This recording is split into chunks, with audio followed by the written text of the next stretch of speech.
আসসালামু আলাইকুম রহমতুল্লাহি ওয়া বারাকাতুহু।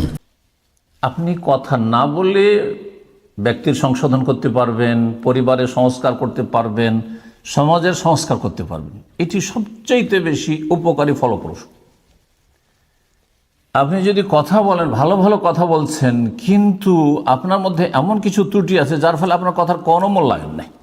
কথা কেউ শুনছে না, আপনার ছেলেমেয়েরা শুনছে না, আপনার স্ত্রী শুনছে না, স্বামী শুনছে না, আপনার আত্মীয় স্বজন শুনছে না, সমাজের লোকেরা শুনছে না, সুতরাং সংস্কার হচ্ছে না। কিন্তু আপনি নীরব দাওয়া হচ্ছে আত-তাতবীক আল আমালি। আপনি নিজে বাস্তবায়ন করুন, প্র্যাকটিক্যাল করুন, আপনি নিজে প্র্যাকটিসিং হন।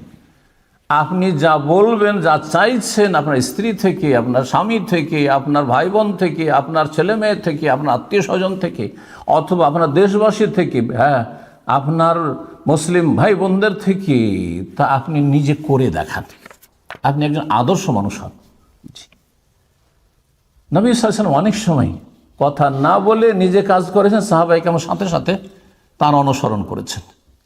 নবী সাল্লাল্লাহু আলাইহি ওয়াসাল্লাম শুধু হুকুম করেননি যে তোমরা এই খন্দকের যুদ্ধে পরীক্ষা গর্ত খনন করো,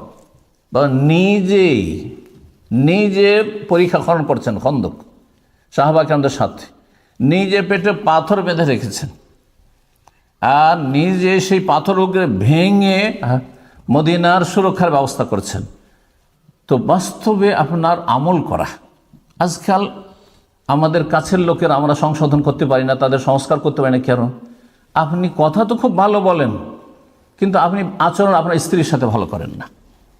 স্ত্রী আপনার প্র্যাকটিসিং, হয়তো কথা তো সুন্দর বলতে চাই যে আপনি নামাজি হন, তো আপনি ধার্মিক হন, আল্লাহভীর হন, ভালো মানুষ হন, কিন্তু নিজের ভাষা খারাপ, নিজের আচরণ খারাপ, নিজে গাফিলতি।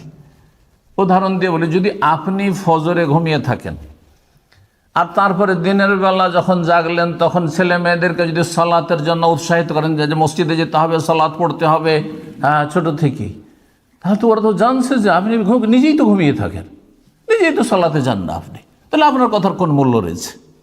আশা করি বুঝতে পারছেন।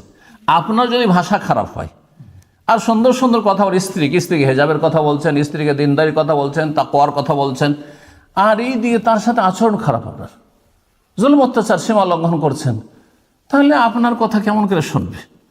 সুতরাং এই বিষয়টি অত্যন্ত গুরুত্বপূর্ণ।